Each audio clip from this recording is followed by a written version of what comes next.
तो हाँ भाई, सारा ने प्यार भरी राम राम। उम्मीद करूं सारा एकदम बढ़िया होगा, मस्त होगा, बिंदास होगा। तो हमारे यानी कि राजस्थान का अफवाह तंत्र चल रहा था, जिसके अंदर पिछली क्लास में हमने चंबल नदी को पढ़ा था। उम्मीद करूं यानी कि ते चंबल नदी ने शानदार तरीकों याद कर ली होगी। अब यानी कि आपका अफवाह तंत्र ज्यादा नहीं बचा, केवल आपकी एक क्लास और होगी। फिर यानी कि आपका अफवाह तंत्र कंप्लीट हो जाएगा, आपकी राजस्थान की नदियां कंप्लीट हो जाएंगी। अगर तुमने इन नदियों को साथ साथ में पढ़ा है तो भी यानी कि तुम्हारे याद हो भी गई होंगी नदियां, तुम्हें कभी जिंदगी में हार्ड लगेंगी भी नहीं। नहीं पढ़ते हो तो उसका तो मैं क्या करूं बताओ। अब इससे ज्यादा तो तुम्हें मैं शॉर्ट दे नहीं सकता। और ज्यादा ज्ञान बढ़ाना है तो भाई खूब सारी किताबें भी देखने को मिल जाएंगी, खूब सारे चैनल भी मिल जाएंगे। लेकिन अपने को तो एक बार यानी कि एग्जाम को फाइट करना है। एग्जाम फाइट करना है, नौकरी लगना है, तो जो मैं पढ़ा रहा हूँ वो पर्याप्त है। अपने को यानी कि स्मार्ट वर्क करना है। यानी कि एक तो आप खूब मेहनत करते हो, दिन रात मेहनत करते हो, जम जम कर पढ़ाई कर रहे हो। जब आपको दिशा ही सही नहीं मिलेगी तो आपकी मेहनत क्या काम आएगी बताओ। जिस रास्ते पर अपन चल रहे हैं वो रास्ता भी तो सही होना चाहिए ना। चलें फिर क्लास को स्टार्ट करें। 1 या 2 मिनट आपकी कमेंट देखेंगे, उसके बाद में हम क्लास को स्टार्ट करेंगे। हाँ सर जी, जी सर जी। हेलो सर, 25 को सिद्धमुख मिल जाएगी क्या किताब? सिद्धमुख तो इतनी जल्दी नहीं पहुंचेगी, 2-3 दिन टाइम लग सकता है सिद्धमुख तक तो। बाकी हाँ, ऐप से ऑर्डर कर दोगे आप 25 तक, है ना? और बताओ। नमस्ते गुरुजी, नमस्ते भी, राम राम गुरुजी, बीकानेर की पावन धरा से राम राम भी पौन होनू। बिल्कुल। तो यानी कि हम क्लास को स्टार्ट करते हैं। कमेंट आप सबकी वही है। यानी हमने राजस्थान की अफवाह प्रणाली को शुरू कर रखा था, जिसके अंदर हम यानी कि बंगाल की खाड़ी का अफवाह तंत्र पढ़ रहे थे। अब यानी कि आपका ज्यादा बड़ा कोई सिलेबस बचा नहीं है नदियों के मामले में। हमने चंबल नदी को बिल्कुल कंप्लीट कर लिया है। आज हम जिस नदी के बारे में पढ़ेंगे उसका नाम है बनास, और अगली क्लास में सारी की सारी नदियां आपकी कंप्लीट हो जाएंगी। क्योंकि आंतरिक प्रवाह तंत्र की तो कुछ एग्जामिनर पूछते ही नहीं है, कहां से निकलती है और कहां पर जाकर समाप्त होती है, बस इतना ही अपने को याद रखना है। तो इनमें तो कुछ ज्यादा समझाने वाला है भी नहीं। यानी एक क्लास के बाद में हम सारी की सारी नदियों को कंप्लीट कर देंगे। ठीक है, तो बनास नदी को हम शुरू करेंगे भाई। बताओ यानी कि और कोई भी दिक्कत हो तो फिर आप क्लास ने स्टार्ट करा, फिर मैं के बाद में मैं कमेंट कौन पढ़ूंगा। एसटीसी के एग्जाम से पहले किताब मिल जाएगी क्या? देखो उम्मीद है। ठीक है भाई, चलो वही बातें हैं, आपकी क्लास को हम स्टार्ट करते हैं। देखो सबसे पहले यानी कि मैं तुम्हें बनास नदी के बारे में थोड़ा बहुत बताता हूं, उसके बाद में यानी कि तुम आराम से समझना, और फिर मैं तुम्हें नोट्स लिखाऊंगा। यानी कि बनास नदी कहां से निकलती है, कौन कौन सी इसकी सहायक नदियां हैं। बनास नदी से एग्जामिनर सबसे ज्यादा क्वेश्चन पूछता है इसकी सहायक नदियों से। यानी कि सबसे पहले तो ये देखते हैं कि बनास नदी निकलती कहां से है। पूरा का पूरा आपके सामने डायग्राम है, फिर मैं तुम्हें आराम से लिखकर भी समझाऊंगा। तो कहने का बनास नदी कहां से निकलती है, खमनोर की पहाड़ियां, कुंभलगढ़ राजसमंद से ये बनास नदी निकलती है। आपको ये पहाड़ियां दिख रही हैं क्या? यानी कौन सी पहाड़ियां? खमनोर की पहाड़ियां हैं। और इन खमनोर की पहाड़ियों से अपनी बनास नदी का उद्गम होता है। खमनोर की पहाड़ियां कुंभलगढ़ राजसमंद से बनास नदी निकलती हैं। इस बनास नदी की राजस्थान में अगर मैं कुल लंबाई की बात करूं ना तो 512 किलोमीटर है। कितनी है? 512 किलोमीटर। यानी का पूर्ण भाव के आधार पर राजस्थान की सबसे बड़ी नदी है बनास नदी। सर ये कैसे पूर्ण भाव के आधार पर? हमने पिछली क्लास में तो पढ़ा था कि चंबल नदी राजस्थान की सबसे बड़ी नदी है, उसकी आपने लंबाई बताई थी 1051 किलोमीटर। अब आप कह रहे हो कि पूर्ण भाव के आधार पर राजस्थान की सबसे बड़ी नदी बनास नदी, ये कैसे होगा 512 किलोमीटर? मुझे फटाफट तुम कमेंट करके बताओ कि मैंने चंबल नदी की राजस्थान में लंबाई कितनी बताई थी। जल्दी जल्दी बताओ मुझे, यानी कि 1 मिनट के अंदर। यानी कि चंबल नदी राजस्थान की सबसे बड़ी नदी है, सही बात है, 1051 किलोमीटर, इतनी यानी कि बड़ी कोई भी नदी नहीं है। लेकिन उसकी राजस्थान में लंबाई कितनी थी? चंबल नदी की राजस्थान में लंबाई कितनी लिखाई थी मैंने? देखते हैं सबसे पहले कौन जवाब देता है। आपका पटावा याद रहता है, ठीक है भाई, सपना सैनी, कल्याण सिंह, बहुत बढ़िया। यानी कि मैंने बताया था कि चंबल नदी की राजस्थान में लंबाई है 322 किलोमीटर। राजस्थान में इसकी लंबाई केवल 322 किलोमीटर ही है। हालांकि सबसे बड़ी नदी है, बिल्कुल सही बात है, लेकिन राजस्थान में केवल 322 किलोमीटर है। और बनास की बात करें तो बनास की यानी कि राजस्थान में लंबाई कितनी है, 512 किलोमीटर, और यह नदी केवल राजस्थान में ही बहती है। इसके बाद में चंबल से जाकर मिल जाती है। यानी खमनोर की पहाड़ियां, कुंभलगढ़, राजसमंद से यह नदी निकलती है और आगे जाकर रामेश्वरम में चंबल नदी से मिलेगी, तो केवल ही राजस्थान में बहती है। तो पूर्ण भाव के आधार पर यह राजस्थान की सबसे बड़ी नदी होगी। 512 किलोमीटर केवल राजस्थान में बहती है पूर्ण भाव के आधार पर, और सबसे बड़ी नदी है। चंबल केवल 322 किलोमीटर ही है, ये 512 किलोमीटर है, इसलिए पूर्ण भाव के आधार पर राजस्थान की सबसे बड़ी नदी है बनास नदी। थोड़े से इसके उपनाम है, दो उपनाम आपको याद करनी है। एक तो इसका नाम आपको मिलेगा वशिष्ठी, और एक मिलेगा आपको वर्णासा। वर्णासा का मतलब वन की आशा, एग्जाम में पूछे गए हैं। दो ही इसके उपनाम हैं, बनास नदी के उपनाम दो ही आपको याद करने हैं, वशिष्ठी और वर्णासा, यानी का वन की आशा। ठीक है, अब मैं यानी कि बनास नदी को निकालता हूं। इस मैप को तुमने समझ लिया ना, तो सारी की सारी तुम्हारे बनास नदी कंप्लीट होगी। बस इतना ही खेल है और कुछ भी नहीं है। वैसे यानी कि इस मैप को 2-3 बार यानी कि तुम्हारे रफ रजिस्टर में बनाना और बनास नदी तुम्हारी कंप्लीट हो जाएगी। बताओ सर, यानी कि बनास नदी के बारे में। बनास नदी के बारे में मैंने शुरुआत में बताया है कि अपने खमनोर की पहाड़ियां कुंभलगढ़ राजसमंद से निकलती हैं। राजसमंद से आगे कौन सा जिला लगता है सर? राजसमंद से आगे एक जिला लगता है जिसका नाम है उदयपुर। छोटा छोटा लिखता हूं, चलो मैं यहां पर, ताकि तुम्हें साथ साथ में दिखता रहे। राजसमंद से आगे कहां पर जाएगी? उदयपुर में जाएगी। उदयपुर के आगे कौन सा जिला सर? उदयपुर के आगे सर चित्तौड़गढ़। याद करने की तो कोई जरूरत नहीं है ना भाई, मैप तो आराम से जानते होगे आप, मैप का तो पता होगा ना। उदयपुर, उदयपुर के आगे यानी राजसमंद, राजसमंद के आगे उदयपुर, उदयपुर के आगे चित्तौड़गढ़। चित्तौड़गढ़ के थोड़ा सा ऊपर जाते हैं, देखो इस प्रकार से थोड़ा सा ऊपर जा रही है। ऊपर यानी कि चित्तौड़गढ़ के ऊपर कौन सा जिला है सर? चित्तौड़गढ़ के ऊपर जिला है भीलवाड़ा। भीलवाड़ा के आगे कौन सा जिला बताओ सर? भीलवाड़ा के आगे शाहपुरा। ठीक है भाई, शाहपुरा के ऊपर कौन सा जिला है? शाहपुरा के आगे सर केकड़ी। केकड़ी से आगे कौन सा जिला है सर? केकड़ी के आगे टोंक। टोंक के आगे कौन सा? टोंक के आगे आगे सवाई माधोपुर में जाकर ये चंबल से मिल जाती है। कहते हैं राजस्थान के सर्वाधिक जिलों में प्रवाहित होने वाली नदी है। कितने जिलों में बहती है? 8 जिलों में बहती है। याद करने की कोई भी जरूरत नहीं है। अभी यानी कि देखो आराम से समझो। खमनोर की पहाड़ियां कुंभलगढ़ राजसमंद से निकली, ठीक है सर। यानी कि मैंने शुरुआत में बताया था कि राजस्थान के ज्यादा से ज्यादा मैप भरो। राजसमंद से आगे यानी कि उदयपुर है, यानी कि उदयपुर में प्रवेश करेगी। उदयपुर के आगे चित्तौड़गढ़ है, चित्तौड़गढ़ में प्रवेश करेगी। फिर यानी कि थोड़ा सा ऊपर उठेगी। चित्तौड़गढ़ के बाद में ऊपर कौन सा जिला है सर? ऊपर है भीलवाड़ा। भीलवाड़ा के अंदर आ गई। भीलवाड़ा से आगे एक नया जिला बना है जिसका नाम है शाहपुरा। ये शाहपुरा के अंदर जाएगी। शाहपुरा के आगे है केकड़ी, केकड़ी के अंदर गई। केकड़ी के बाद में टोंक, टोंक के बाद में सवाई माधोपुर। कितने जिलों के फटाफट बताओ? एक तो ये था राजसमंद, 2 3 4 5 6 7 8, यानी कि राजस्थान के सर्वाधिक 8 जिलों में प्रवाहित होने वाली नदी है ये।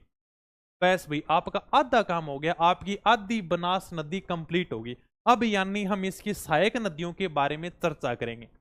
हालांकि तुम्हें थोड़ा सा मैप में दिख रहा होगा, लेकिन एग्जामिनर जो क्वेश्चन पूछता है ना, वो बनास की सहायक नदियों के बारे में पूछता है। एक तो आपको यह क्रम भी ध्यान रखना होगा कि बनास की कौन सी नदियां बाईं तरफ से आकर मिलती हैं, कौन सी दाईं तरफ से आकर मिलती हैं। हालांकि आज तक जितने भी एग्जाम हुए ना, सभी एग्जाम के अंदर दाईं तरफ से कभी नहीं पूछा गया कि बनास की कौन सी नदी दाईं तरफ से आकर मिलती है, क्योंकि दाईं तरफ से आकर मिलने वाली केवल 3 ही नदियां हैं। एक तो अपनी आयड नदी है, एक मेनाल है, एक छोटी सी नदी और आएगी जिसका नाम है गंभीरी। ठीक है, गंभीरी नदी, ये केवल 3 नदियां हैं जो बनास की दाईं तरफ से आकर चलती हैं। भाई सीधी सीधी बात है सर, दायां बायां क्या है? मान लो कि कोई आदमी ऐसे चल रहा है, ठीक है सर, चल रहा है बिल्कुल, अब यानी ऐसे चलेगा तो कोई इधर चल रहा है, तो दायां ये हो गया, दायां हाथ मेरा ये है, तो इधर यानी कि जो नदियां आएंगी वो यानी कि दाईं तरफ से आ रही हैं, और इधर से जो नदियां आएंगी वो यानी सारी की सारी बाईं तरफ से आ रही हैं। सीधा सीधा एग्जाम में क्वेश्चन पूछता है कि इनमें से कौन सी नदी बनास के बाईं तरफ से आकर मिलती है? तो इनको याद कर लेना और इनको याद कर लेना कि ये केवल 3 ही नदियां हैं जो इनका दाईं तरफ से आकर मिलती हैं। कौन कौन से सर? अपने आयड नदी है जिसको हम बेडस नदी भी कहते हैं, अभी मैं आराम से एक एक नदी समझाऊंगा तुम्हें, ठीक है। मेनाल है, और एक है छोटी सी गंभीरी नदी जो अपने रतलाम मध्य प्रदेश से निकलती है। यहां तक अगर किसी के कोई बात समझ में नहीं आई तो आराम से पूछ सकता है। आपकी 50% बनास नदी कंप्लीट हो गई। क्या क्या मैंने बताया शुरुआत से मैं थोड़ा सा दोबारा से रिवीजन कर देता हूं।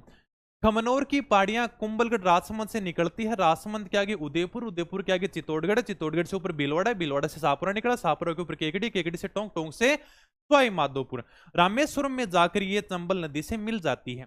यहां पर एक त्रिवेणी संगम होता है, ठीक है। एक एक बात बताऊंगा, टेंशन मत लो। यानी यहां पर जाकर यह चंबल नदी से मिलते, इधर से अपनी चंबल नदी आ रही है, और यहां पर एक रामेश्वरम स्थान है सवाई माधोपुर में, इधर से बनास आ गई, इधर से चंबल आ गई, इधर से आपकी छोटी सी नदी और है सीप नदी, ठीक है, जो मध्य प्रदेश से आती है, और तीनों का यहां पर संगम होता है। मतलब जहां पर 3 नदियां मिलती हैं उसको हम कहते हैं त्रिवेणी संगम। तो रामेश्वरम में यानी कि चंबल बनास सीप नदियों का त्रिवेणी संगम हो गया। इन नदियों के बारे में मैं आगे समझाऊंगा। अगर यहां तक कोई बात समझ में नहीं है तो आराम से बता सकते हो। 512 किलोमीटर इसकी राजस्थान के अंदर लंबाई है। 2 मैंने इसके उपनाम बताए, वर्णासा और वशिष्ठी। बस चलें आगे। आई एम अंडरस्टैंड, वाह क्या बात है। चलो भी फिर मैं यानी कि तुम्हें आगे लेकर चलता हूं।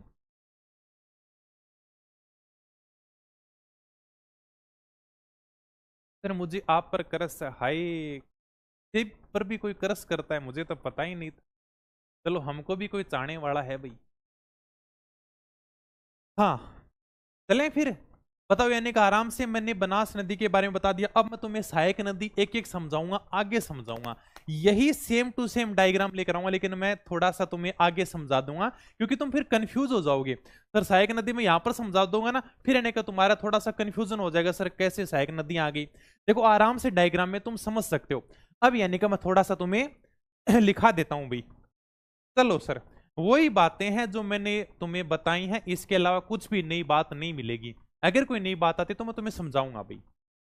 देखो बनास नदी के सबसे पहले मैंने उपनाम लिखे हैं, वशिष्ठी और यानी कि वर्णासा, यानी वन की आशा। दोनों के दोनों उपनाम आपको याद करने हैं, कई बार एग्जाम में पूछे गए हैं। उद्गम कहां से होता है, निकलती कहां से? खमनोर की पहाड़ियां कुंभलगढ़ राजसमंद से निकलती हैं। कुंभलगढ़ भी आपको याद रखना है, एग्जाम में पूछा गया सवाल है। ओके भाई। पूर्णतः राजस्थान में बहने वाली सबसे बड़ी नदी है। इसकी कुल लंबाई की बात करें तो 512 किलोमीटर है। सीधा सीधा पूछ लेकर राजस्थान की सबसे बड़ी नदी कौन सी है तो चंबल है। पूर्णतः बहाव के आधार पर केवल राजस्थान में ही बहती है। उस बहाव के आधार पर राजस्थान की सबसे बड़ी नदी कौन सी है? बनास नदी, 512 किलोमीटर। कोई नई बात नहीं है, सारी की सारी वही मैंने तुम्हें समझाई है, ठीक है। अगर बनास नदी की फोटो देखना चाहो तो आप आराम से देख सकते हो। यह कौन सी नदी है? यह बनास नदी है आपके सामने। ओके भाई। सर्वाधिक 8 जिलों में बहने वाली नदी है। अभी कमेंट कर रहे थे कि सर अजमेर, अब यानी कि नए जिलों के हिसाब से अजमेर नहीं है, ठीक है, केकड़ी आ गया ना अब यानी देखो सर्वाधिक 8 जिलों में कौन कौन सी बहती है, इनके बिल्कुल भी रट्टा नहीं लगाना है। मैं पहले दिन से कह रहा हूं राजस्थान के मैप ब्रो, क्यों रट्टा लगाओगी भाई? राजसमंद से तुमने निकाली है, सर राजसमंद के आगे उदयपुर है, बिल्कुल उदयपुर के आगे चित्तौड़गढ़ है। देख लो राजस्थान के मैप में, चित्तौड़गढ़ के ऊपर जाती है, ऊपर सर भीलवाड़ा है, भीलवाड़ा से निकला शाहपुरा, शाहपुरा से ऊपर केकड़ी है, केकड़ी से टोंक, टोंक से सवाई माधोपुर। इनके बारे में कुछ भी याद करने की जरूरत नहीं। रामेश्वरम सवाई माधोपुर में चंबल के अंदर मिलती है, चंबल की सबसे बड़ी ये सहायक नदी। ओके ओके, चलते हैं आगे। बताओ इसमें कोई भी बात समझ में नहीं आई? सर इसमें तो सारी की सारी बातें हमें समझ में आ गई भी, इसमें कुछ नया है ही नहीं। अब मैं तुम्हें बनास की सहायक नदियों के ऊपर लेकर चलता हूं। बनास नदी से एग्जामिनर जितने भी क्वेश्चन पूछता ना, एक तो इसकी लंबाई पूछी गई है। पहले तो 480 किलोमीटर थी, अब यानी कि नए आंकड़ों के हिसाब से 512 है। तो नए आंकड़ों के हिसाब से इसकी लंबाई पूछी जा चुकी। एक तो ये याद रखना है, एक आपका इसका उद्गम याद रखना है। ठीक है, पूर्ण दबाव के आधार पर बहुत बार एग्जाम में पूछी गई, राजस्थान की सबसे बड़ी नदी है। दोनों के दोनों इसके उपनाम पूछे गए हैं, वो भी आपको ध्यान में रखना है। अब यानी कि बनास की सहायक नदियां बाएं तरफ और दाएं तरफ मैंने दोनों लिखी हैं, ये आपको थोड़ा सा ध्यान देना है, क्योंकि 2-3 बार एग्जाम में सवाल पूछा जा चुका। दाएं तरफ से नहीं पूछता, दाएं तरफ से केवल 3 नदियां हैं, बेड़च है, गंभीरी है, मेनाल है। बाएं तरफ वाली थोड़ी सी ध्यान रखना भी, इनके अनेक नाम आपको याद रखने हैं। कोठारी है, खारी है, डाई है, बांडी है, ठीक है, मासी है, मेनाल है, कालीसिल है, ठीक है, सहोदर है। ये सारी की सारी नदियां बाएं तरफ से आकर मिलती हैं, छोटी मोटी नदियां हैं जिनके बारे में डिटेल होगी, मैं डिटेल तुम्हें समझाऊंगा, लेकिन ये छोटी छोटी याद करना। द्रव्यवती नदी भी आती है। ओके, कोठारी, खारी, डाई, मासी, बांडी, मोरेल, सहोदरा या फिर डील नदी। ठीक है, सहोदर भी नाम आ जाता है और सहोदरा नाम भी आ जाता है, ज्यादा आप कंफ्यूज मत होना। बाएं तरफ से केवल 3 नदी आती हैं जो मैंने आपको डायग्राम में दिखा दी। अब मैं यानी कि तुम्हें एक एक नदी की तरफ लेकर चलता हूं। सबसे पहले मैं कौन सी, दाएं तरफ वाली शुरू करता हूं, यानी कि इसे हम कहते हैं आयड़ या बेड़च नदी। सर आयड़ क्यों कहते हैं, बेड़च क्यों कहते हैं, इसके बारे में भी समझाता हूं भाई। ठीक है, फिर इन्हें का गंभीर, फिर इन्हें का मेनाल। पहले इनके बारे में कंप्लीट करते हैं, फिर इन्हें का बाएं तरफ वाली नदियां कंप्लीट करेंगे। ज्यादा बड़ा इनके बारे में ज्यादा है नहीं। करते हैं क्लास को स्टार्ट। चलो मैं सहायक नदियों की तरफ, एक बार फिर आपके सामने वही नदी का डायग्राम आ गया। अब यानी कि मैं तुम्हें क्या समझाऊंगा, अब इसके अंदर मैं तुम्हें सहायक नदियां समझाऊंगा। सबसे पहले हम शुरुआत करते हैं आयड़ नदी से। आयड़ नदी के बारे में यानी कि एक एक नदी आराम से मैं तुम्हें समझाता जाऊंगा। देखो सबसे पहले यानी कि ये जो दाएं तरफ वाली नदी शुरू करते हैं, और सबसे पहले आपके सामने ये जो नदी दिख रही है ना, ये नदी, इस नदी का नाम है भाई आयड़ नदी। इधर लिखो, लिख दो यहां पर। वैसे ये तो नहीं बताऊंगा मैं इसके किनारे आड़ सभ्यता है, बालाथल सभ्यता है, बेडस नदी के किनारे, ये सारी की सारी बातें मैं पहले इतिहास में पढ़ा चुका हूं। कौन सा दुर्ग किस नदी के किनारे है, क्योंकि वहां पर पहले पढ़ चुके हैं। ठीक है, आयड़ नदी यानी कि गोगुंदा की पहाड़ियां उदयपुर से निकलती है। कहां से निकलेगी आयड़ नदी, गोगुंदा की पहाड़ियां उदयपुर से निकलती है। निकाल दी सर। थोड़ी दूर बहती है, इसके बाद में उदय सागर झील में जाकर गिर जाएगी भाई। जैसी उदय सागर झील में जाकर गिरेगी, इसके बाद में इस नदी का नाम हो जाएगा बेड़च, और यह सीधी सीधी बिगोद भीलवाड़ा के अंदर जाकर यह आपकी मिल जाएगी बनास नदी में। आयड़ नदी मैंने तुम्हें समझा दी, क्या बताया मैंने, यानी कि शुरुआत से देखो, यहां से आपकी एक नदी निकली जिसका नाम है आयड़ नदी। कहां से निकली सर, गोगुंदा की पहाड़ियां उदयपुर से निकली। ठीक है, उदयपुर के बाद में आपकी जाएगी चित्तौड़गढ़ में,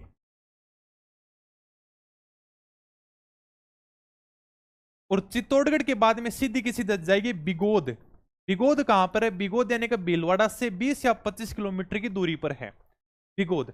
बिगोद भीलवाड़ा के अंदर जाकर ये सीधी की सीधी बनास नदी में मिल जाती है यहां पर, यानी कि ये उदयपुर, चित्तौड़गढ़, भीलवाड़ा 3 जिलों के अंदर प्रवाहित होती है। लेकिन एक बात और, इसका नाम बेड़च कैसे होता है, यानी कि ये गोगुंदा की पहाड़ियों से निकलती है ना, फिर ये उदय सागर झील में जाकर गिरती है। यहां तक इसका नाम होता है आयड़ नदी, और जैसे ये यानी कि उदय सागर झील से बाहर निकलती है ना, तब इसका नाम पड़ गया बेड़च नदी।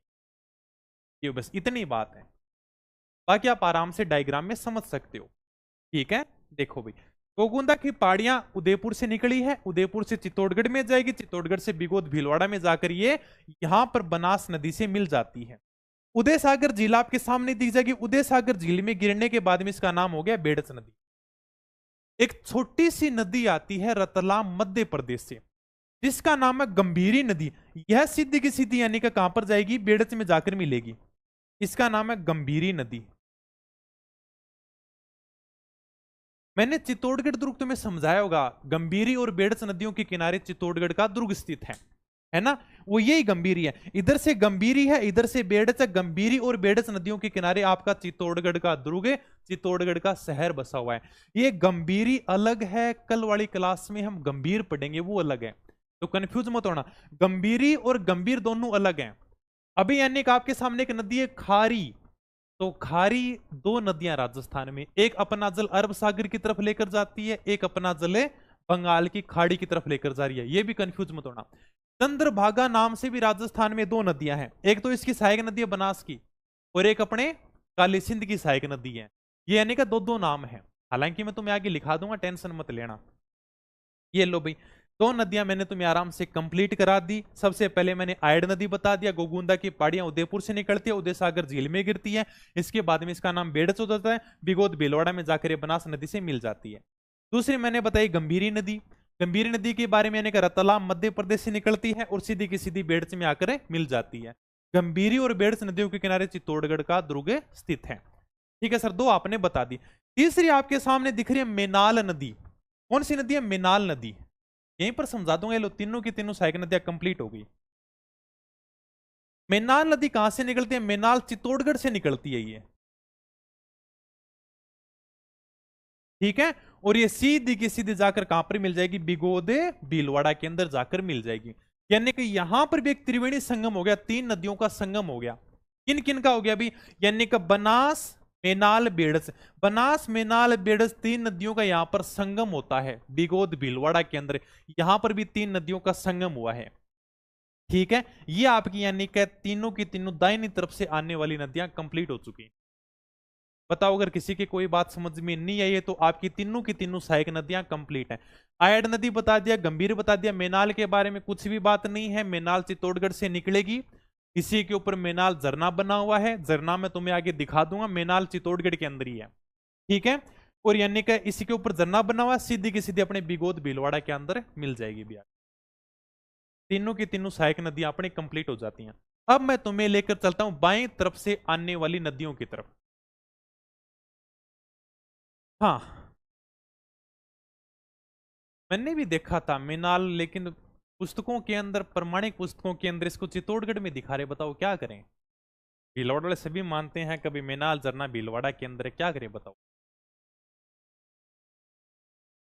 हाँ, ठीक है। ये तीनों की तीनों नदी आराम से समझ में आ गई। अब मैं तुम्हें आगे लेकर चलता हूं बाईं तरफ वाली नदियों में। ये ज्यादा नहीं है, तीन चार नदियां तो वैसे समझनी है, तीन चार नदियां तुम्हें थोड़ी सी याद करनी है, एक एक दो दो लाइन है। ओके भाई, सबसे पहले मैं बात करता हूं कोठारी नदी की। कोई मुझे बताएगा भाई भीलवाड़ा वालों कोठारी नदी कहां से निकलती है? किसी को थोड़ा बहुत ध्यान हो तो बता दो भी मुझे फटाफट। अब तुमने भीलवाड़ा की बात ही कर दी तो मुझे बताओ तो सही कभी सर कहां से निकलती है भीलवाड़ा? भीलवाड़ा से मैं लक्ष्मण राज, फटाफट बता फिर। कम से कम इतना तो ध्यान होगा, क्योंकि भीलवाड़ा के अंदर आती है, बहुत फेमस नदी है भाई। बागोर सभ्यता इसी नदी के किनारे है, कोठारी नदी के किनारे। हाँ, ये बातें मैं पहले लिखा चुका हूं तुम्हें सभ्यता के अंदर, सारे की सारी बातें। कोई बताएगा? ये केवल यानी कि राजसमंद और भीलवाड़ा में बहती है, इसी के ऊपर यानी कि मेजा बांध बना हुआ। भीलवाड़ा वाले तो बहुत अच्छे तरीके से परिचित है मेजा बांध के बारे में। कौन सी पहाड़ियां हैं? बहुत इजी है। अरे बागोर तो सभ्यता है, शाबाश कुसुम, बहुत बढ़िया, दिवेर की पहाड़ियों से निकलती है, ठीक है। चलो भाई कोई बात नहीं, जिसने बताया उसका ठीक है, बाकी कोई बात नहीं। अभी यानी कि तीनों की तीनों नदियों के बारे में थोड़ा सा पढ़ते हैं। ये यानी कि बाएं तरफ से आने वाली नदियां हैं। देखो, सबसे पहले मैं बात करता हूं कोठारी नदी की। एक कोठारी नदी कहां से निकलती है? अपने दिवेर की पहाड़ियां राजसमंद से निकलती है भाई। कहां पर है? राजसमंद के अंदर। यानी कि दिवेर की पहाड़ियां राजसमंद से कोठारी नदी निकलती है, राजसमंद से निकलकर सीधा का सीधा भीलवाड़ा में प्रवेश, और भीलवाड़ा के अंदर सीधी की सीधी बनास नदी में जाकर मिल जाती है। बस इतना ही बात है। दो बातें इसके बारे में ध्यान रखनी है। एक तो इस नदी के ऊपर मेजा बांध बना हुआ है, यानी कि कोठारी नदी के ऊपर मेजा बांध बना हुआ भीलवाड़ा के अंदर, ठीक है। और मेजा बांध के थोड़ा सा आगे ग्रीन माउंट पार्क बना हुआ है। फिर ये ग्रीन माउंट पार्क क्या है? हालांकि देखो, मैं तुम्हें नोट्स में तो नहीं लिखाऊंगा, अगर तुम्हें डायग्राम बनाना चाहो तो साथ में लिख देना कि मेजा बांध यहां पर कर देना। यहां पर यानी कि आपका मेजा बांध है, और इस मेजा बांध के आगे यानी कि एक आपका ग्रीन माउंट पार्क बना हुआ है।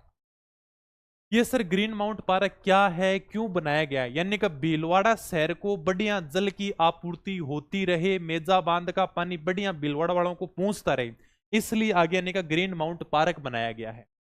यही है बस ग्रीन माउंट पार्क, ठीक है। ये यानी कि कोठारी नदी पर बना हुआ है।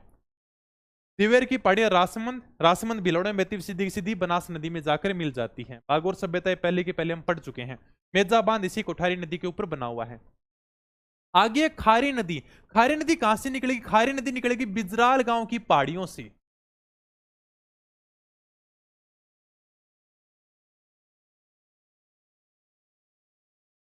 राजसमंद के अंदर है।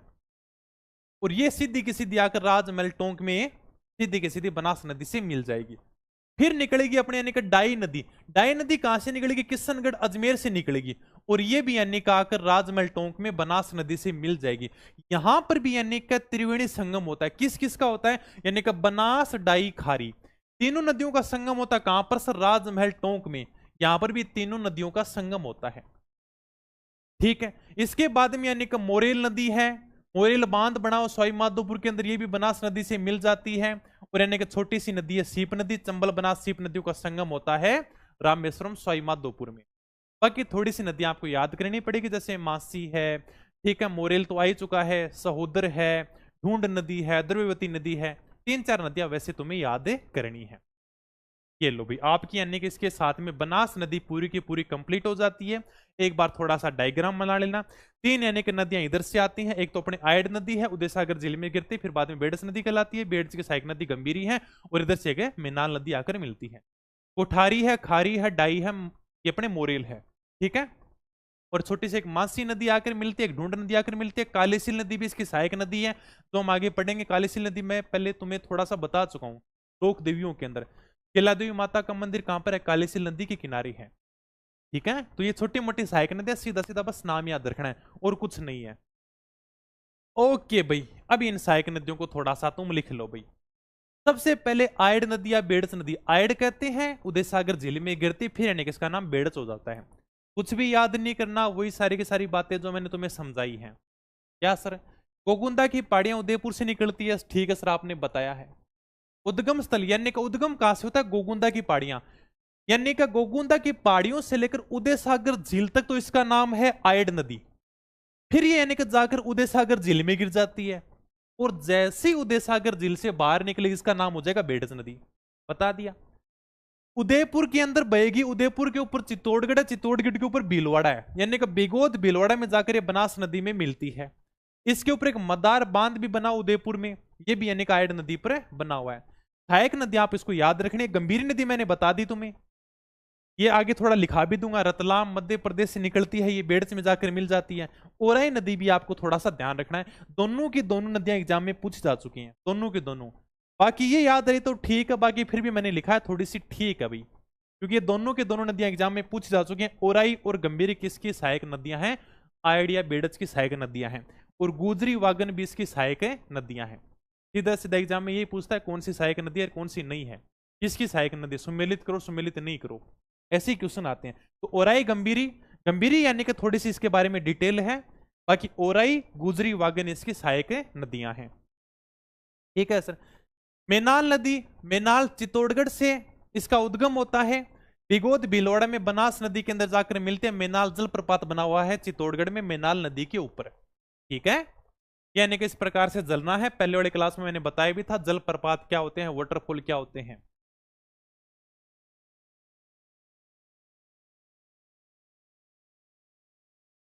हाँ, चलें आगे, करें क्लास को स्टार्ट। Yes sir. सब चुप हो जाओ, क्या बात लग रहे हैं बेरगुनी आपस का महीने। लगे रहो, हो जाएगी नदियाँ कल तुम्हारी कंप्लीट हो जाएंगी, फिर बातें करते रहना आराम है ना। फिर मैं क्वेश्चन लेकर आऊंगा, फिर देखूंगा कितने सही करते और कितने नहीं करते। एग्जाम में पूछेंगे सारे के सारे क्वेश्चन लेकर आऊंगा मैं। ओके, मेनाल नदी के बारे में बता दिया। मेनाल जलप्रपात है चित्तौड़गढ़ में, वैसे तो भीलवाड़ा में आता है ये, लेकिन किताबों में भाई चित्तौड़गढ़ लिखा हुआ है, मुझे नहीं पता, ठीक है ना। और प्रमाणिक किताबें हैं, मैं कर भी क्या सकता हूँ। और कभी अगर आपको मौका मिले ना, मांडलगढ़ के पास में है, तो बहुत शानदार झरना है, कभी आप देखने के लिए जरूर जाना भी। बहुत शानदार झरना, झरना वही यानी कि इस प्रकार से पहाड़ों से यानी कि पानी गिरता है, ये क्या हो जाता है? झरना हो जाता है। ओके भाई, ये भी मैंने बता दिया। गंभीरी नदी, ये देखो गंभीरी है, और कल हम पढ़ेंगे गंभीर। गंभीर अलग है, गंभीरी अलग है, कंफ्यूज मत होना। इसका उद्गम जावद की पहाड़ियां रतलाम मध्य प्रदेश होता, चित्तौड़गढ़ में बहती हुई सीधी सीधी बेड़स में जाकर मिल जाती है। ये आपकी कौन सी है? गंभीरी नदी है। और गंभीर और बेड़स नदियों के किनारे आपका चित्तौड़गढ़ का दुर्ग है, चित्तौड़गढ़ का शहर बसा हुआ है। ठीक है सर। कोठारी नदी उद्गम दिवेर की पहाड़ियां राजसमंद से इसका उद्गम होता है। ओके सर, ये भी आपने बता दिया। राजसमंद भीलौड़ा में बहती हुई बनास के अंदर जाकर मिल जाती है। मेजाबांध भीलौड़ा में इसी कोठारी नदी के ऊपर बना हुआ है। सारी की सारी बातें मैंने तुम्हें समझा दी, अब यानी केवल तुम्हें लिखना है।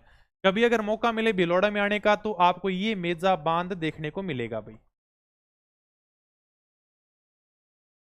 ठीक है। ये मेजा बांध है भिलौड़ा में, कोठारी नदी के ऊपर ये बांध है बना हुआ है, छोटा सा बांध है, इतना ज्यादा बड़ा नहीं है, ठीक है भाई। ये बात भी कंप्लीट होगी, ये भी मैंने तुम्हें समझा दिया। खारी नदी ये भी मैंने बता दिया, बिजराल गांव की पहाड़ियां राजसमंद से निकलती है। अब यानी कि थोड़ा सा मैंने नोट लगा के लिखा है क्योंकि तुम कंफ्यूज हो जाओगे। एक खारी नदी मैं पहले तुम्हें पढ़ा चुका हूं, लूणी की सहायक नदी वाली, वो अरब सागर में अपना जल लेकर जाती है। ये कहां पर जाएगी, बंगाल की खाड़ी में जल लेकर जाएगी भी। राजस्थान में खारी नाम से दो नदियां हैं, एक अरब सागर की है, दूसरी बंगाल की खाड़ी की है।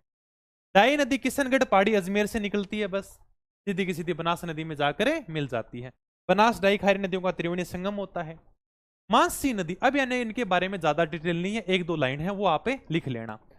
मानसी किशनगढ़ अजमेर से निकलकर देवधाम टोक में बनास नदी में मिलती है। इसकी सहायक नदी सहोदरा नदी है, एग्जाम में पूछा गया है, ये भी आप थोड़ा सा ध्यान रखना। इसकी सहायक नदी है सहोदरा नदी। मानसी भिलवाड़ा सापुरा में बहकर सीधी की सीधी खारी नदी में मिल जाती है। मानसी अलग है, मानसी अलग है, दोनों के दोनों बनास की सहायक नदियां हैं। चंद्रभागा नदी भी यानी कि हम पहले पढ़ चुके हैं, काली सिंध की सहायक नदी है चंद्रभागा नदी, ठीक है, जाके चंबल में मिलती है। यहां पर भी चंद्रभागा नदी है, ये यानी कि बनास की सहायक नदी है। उद्गम राजसमंद से, राजसमंद भिलवाड़ा चित्तौड़गढ़ में बहती हुई मातर कुंडिया में बनास नदी के अंदर जाकर मिलती है, ये थोड़ा सा ध्यान रखना। हालांकि मैं तुम्हें बहुत कम लाइनें लिखा रहा हूं, लेकिन जितने लिखा रहा हूं ना उनको याद कर लेना भाई। इसके ऊपर शॉर्टकट मत मारना, क्योंकि मैं तुम्हें पहले ही शॉर्टकट रास्ते पे लेकर चल रहा हूं, फिर तुम इसमें शॉर्टकट मार दोगे ना, क्योंकि इसमें हर बात इंपॉर्टेंट है। हालांकि जैसे मैंने राजस्थान इतिहास की 60 पेज की किताब निकाली है, सारी बातें इंपॉर्टेंट है, फिर भी कुछ बातों को मैंने हाईलाइट किया है। बातें तो सारी की सारी इंपॉर्टेंट, उनको यानी कि बढ़िया तरीके से पढ़ना। जैसे कहानियां भी मैंने राजवंश के अंदर दी हैं ताकि तुम्हें बढ़िया समझ में आ जाएगी आराम से। पहली बार पढ़ोगे तो भी यानी कि तुम्हें बहुत अच्छे तरीके से समझेगी। बहुत शॉर्ट नोट्स हैं, इनको पढ़ लेना, तुम्हारा इतिहास पूरा का पूरा तैयार हो जाएगा। यानी कि घोड़े की तुम्हें स्मार्ट बनना है ना, पढ़ना वो है जो एग्जामिनर पूछेगा, सर हम कैसे पढ़ें, कैसे तैयारी करें। देखो यानी कि दो जानवर होते हैं अपने, एक तो घोड़ा होता है, गधा होता है। गधा यानी कि बेचारा खूब मेहनत करता है, फिर भी वो स्मार्ट नहीं कहलाता, क्योंकि वो पढ़ता रहता है, मेहनती खूब होता है, लेकिन वो सही दिशा में काम नहीं करता।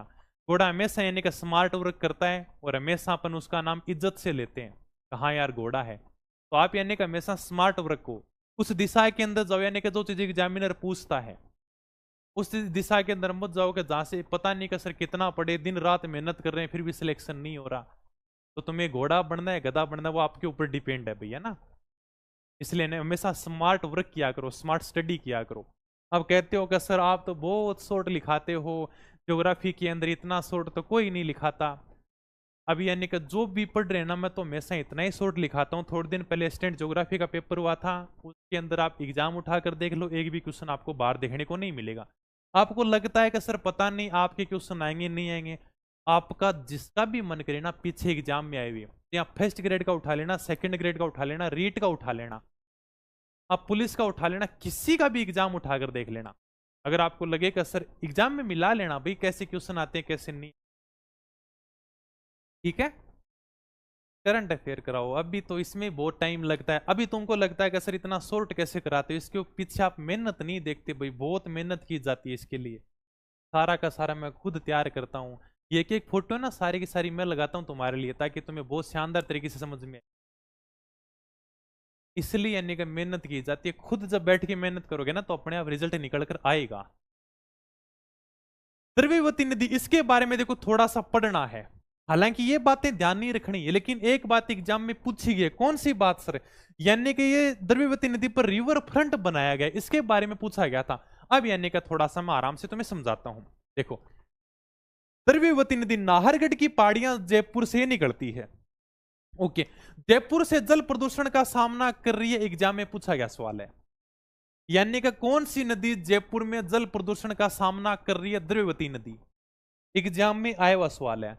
अगर आप जयपुर के वासी हो तो इस नदी के बारे में बहुत अच्छे तरीके से परिचित होंगे।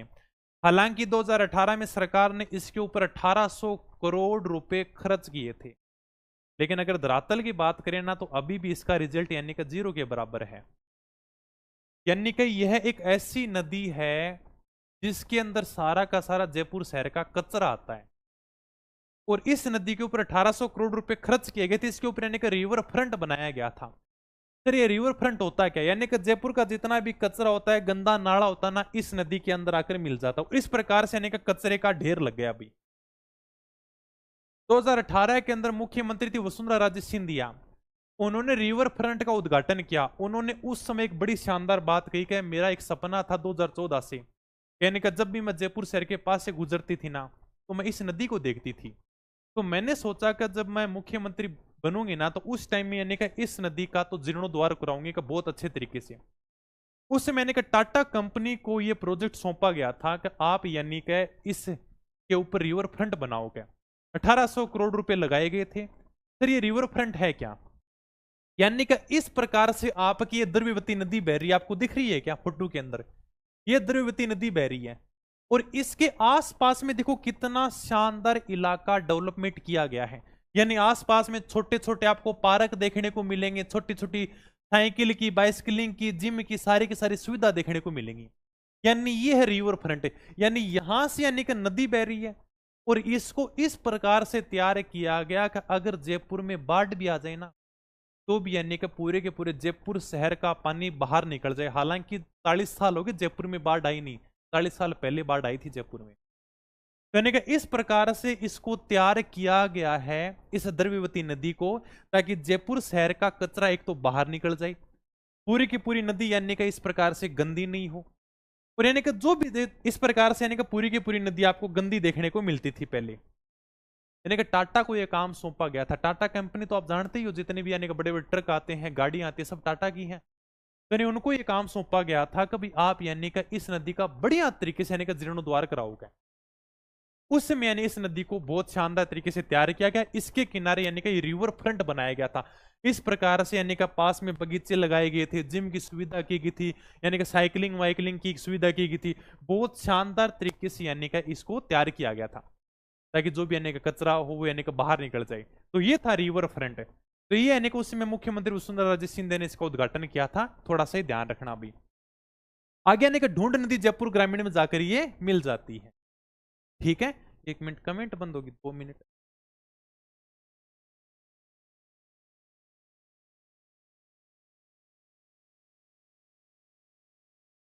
हाँ अब ठीक है, चलो ओके। तो द्रव्यवती नदी नाहरगढ़ की पहाड़ियां जयपुर से निकलती है, जयपुर से जल प्रदूषण का सामना कर रही है। जयपुर में द्रव्यवती नदी पर रिवर फ्रंट बनाएगा, जिसका उद्घाटन 2018 में मुख्यमंत्री वसुंधरा राजे सिंधिया ने किया था। ढूंढ नदी जयपुर ग्रामीण में जाकर ये मिल जाती है। चले भी आगे। पशु परिचर की बी पार्ट कल भी आई थी, आज भी आएगी, डेली क्लास आएगी पशु परिचर बी पार्ट की। और साथ साथ में आपको क्वेश्चन भी देंगे। आज की क्लास में आपको शंकर प्रजनन कराया जाएगा, उसके साथ में आपको 10-15 क्वेश्चन भी मिलेंगे डेली, यानी कि टॉपिक वाइज टॉपिक कंप्लीट होगा, उसके साथ में आपको क्वेश्चन भी देखने को मिलेंगे। ठीक है, इतने दिन किताब में लगे हुए थे, अब यानी कि आराम से, कोई दिक्कत नहीं है। मोरेल नदी का उद्गम होता है बस्सी जयपुर ग्रामीण से। इसकी सहायक नदियां हैं ढूंढ और कालीसील। कालीसील नदी थोड़ा बहुत आपने सुना होगा, वैसे मैंने आर्ट एंड कल्चर में करा भी रखा है। कालीसील नदी कैलादेवी माता का मंदिर इसी कालीसील नदी के किनारे है। और यानी कि मोरेल नदी के ऊपर मोरेल बांध बना हुआ कहां पर है सर, दौसा में। अगर आप देखना चाहो तो ये आप देख भी सकते हो। ये कौन सा बांध है, मोरेल बांध है, दौसा के अंदर मोरेल नदी पर बना हुआ है। ये लो भाई। अब यानी कि लास्ट में थोड़ा सा आप त्रिवेणी संगम लिख लेना, कल यानी कि अपनी नदियां कंप्लीट हो जाएंगी। यानी कि जो भी त्रिवेणी संगम है, जहां पर 3 नदियों का संगम होता है, वो मैंने एक साथ में लिखा दिया। सोममई जाखम नदी हम पढ़ चुके हैं, बेणेश्वर नाटपुरा गांव डूंगरपुर में यानी कि इनका संगम होता है। सबसे ज्यादा जो त्रिवेणी संगम होता है, यानी कि बनास नदी के कारण होता है। याद करने की जरूरत नहीं, इसमें बनास है, इसमें बनास है, इसमें बनास है, इसमें बनास है, यानी कि चारों के चारों त्रिवेणी संगम यानी कि बनास नदी के कारण हो रहे हैं। ये जो बड़ा संगम है यानी कि सोममई जाखम नदियों का त्रिवेणी संगम होता है। नवाटपुरा गांव है डूंगरपुर में, बेणेश्वर। ठीक है, रामेश्वरम स्वाईमाधोपुर में चंबल बनास सीप नदियों का त्रिवेणी संगम होता है। पिगोद भिलौड़ा में बनास मिनाल बेड़स नदियों का संगम होता है। राजमहल टोंक में बनास डाई खारी नदियों का त्रिवेणी संगम होता है। और देवदार टोंक में बनास बांडी मासी नदियों का त्रिवेणी संगम होता है। ये सारा का सारा मैंने एक साथ में त्रिवेणी संगम लिख दिया। त्रिवेणी संगम का मतलब एक नदी इधर से आ रही है, एक नदी इधर से आ रही है, एक नदी इधर से आ रही है, जहां पर कुल मिलाकर 3 नदियों का संगम हो जाए। कोई जरूरी नहीं इधर से आए, इधर से भी आ सकती है। यानी कि कुल मिलाकर 3 नदियों का संगम होना चाहिए वहां पर, यानी कि त्रिवेणी संगम होता है। और यानी कि लगभग वहां पर भगवान शिव के मंदिर आपको देखने को मिलेंगे त्रिवेणी संगम में। ठीक है भाई, इसके साथ में यानी कि आपकी बनास नदी कंप्लीट हो जाती है। कल वाली क्लास में ज्यादा कुछ रहेगा नहीं, जो भी महत्वपूर्ण तथ्य होंगे वो यानी कि कंप्लीट करा देंगे। बाकी बांध है वो मैं थोड़ा सा अलग से कराऊंगा, एक साथ में करा दूंगा, छोटी सी क्लास होगी। कौन सी नदी के ऊपर कौन सा बांध बना हुआ है, क्रम भी साथ साथ में लिखा दूंगा साथ साथ में। तब तक यानी कि तुम नदियों को कंप्लीट कर लेना बढ़िया तरीके से। नदियां कंप्लीट हो जाएंगी तो तुम्हारे साथ साथ में बांध भी कंप्लीट हो जाएंगे। मेरा टारगेट पुलिस कांस्टेबल, कोई बात नहीं भी, बढ़िया से तैयारी करो। ठीक है, ओके भाई। कल से आपको यानी कि ये किताब देखने को मिल जाएगी, राजस्थान इतिहास की ब्रह्मास्त्र किताब आ रही है। बहुत छोटी किताब है, यानी कि अब तक की राजस्थान इतिहास की सबसे छोटी किताब। और देखेंगे एग्जाम होने तो क्वेश्चन आते हैं नहीं आते, ब्रह्मास्त्र को उठा उठा के देखेंगे, एक एक चीज में टेलीग्राम पर डालूंगा। जब अगर 60 पेज में से क्वेश्चन आ जाए ना, तब तुम मान लेना कि तुम एकदम सही दिशा में काम कर रहे हो, कहीं जाने की जरूरत ही नहीं है। फिर यानी कि क्यों मोटे मोटे ग्रंथ शास्त्र पढ़ने, एक बार पढ़कर देखने ब्रह्मास्त्र। तो ये अपने राजस्थान के ब्रह्मास्त्र की किताब आ रही है, कल यानी कि लॉन्च हो जाएगी। कल से आप यानी कि इस किताब के ऑर्डर कर सकते हो। ठीक है, एकदम 60 पेज की किताब है, सारे के सारे टॉपिक हैं आपके। इसको बढ़िया तरीके से पढ़ लेना, इतना बढ़िया कॉन्फिडेंस आएगा, अरे यार 60 पेज की किताब तो याद कर ही सकते हैं। एग्जाम में जाकर बैठ जाना, सारे के सारे क्वेश्चन देखने को मिल जाएंगे। ठीक है, भूगोल कब होगी पूरी, कभी करा देंगे। सबसे बड़े बड़े टॉपिक तो कंप्लीट हो चुके हैं, नदियां हैं, भौतिक प्रदेश हैं, ये तो आपकी कंप्लीट है। अब छोटे छोटे टॉपिक है, अब कितनी बड़ी है, एक दो टॉपिक और है, फिर ज्यादा भूगोल समझाने वाली नहीं है, फिर सारी की सारी लिखने वाली है। हालांकि मैं बढ़िया कोशिश करूंगा कि एकदम शानदार तरीके से तुम्हें समझाऊं क्या। ओके, स्टिकर में कब तक मिल जाएगी, कल देखो ये जयपुर में छपकर तैयार हो जाएगी, तो ऑनलाइन तो हालांकि शुरू हो जाएगी ये।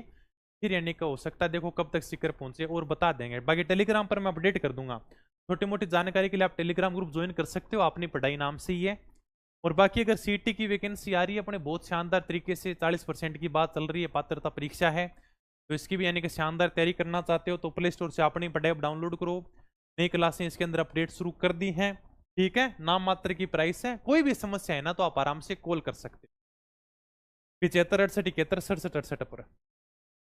अब यानी कि जैसे आपकी बहुत कमेंट आती है सर यानी कि इतिहास और कला संस्कृति की भी निकालो, इस किताब को तैयार करने में बहुत लंबा समय लगा है, केवल 1 या 2 महीने नहीं लगे, इसके पीछे कम से कम साल 1.5 साल है। इतिहास कला संस्कृति का मैटर पूरा का पूरा तैयार है, इसको मैं बढ़िया अपडेट करके आपके लिए किताब निकाल दूंगा, टेंशन मतलब उसकी भी निकालनी है।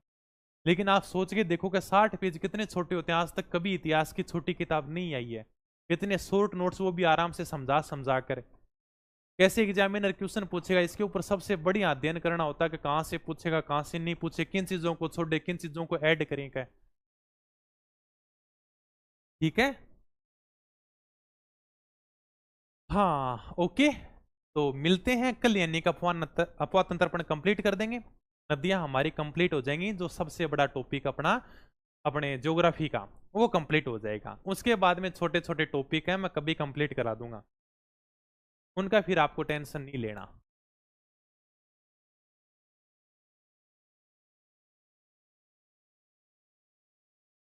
ठीक है भाई, चलो मिलते हैं फिर जल्दी नेक्स्ट क्लास में, तब तक शानदार तैयारी करो, बढ़िया पढ़ते रहो। बाकी कल से आपको ये अपनी किताब मिल ही जाएगी, और बाकी तैयारी करना चाहते हो तो यानी कि प्ले स्टोर से आप डाउनलोड कर लेना, और छोटी मोटी जानकारी के लिए टेलीग्राम ज्वाइन कर सकते हो। धन्यवाद, थैंक यू, जय हिंद जय भारत।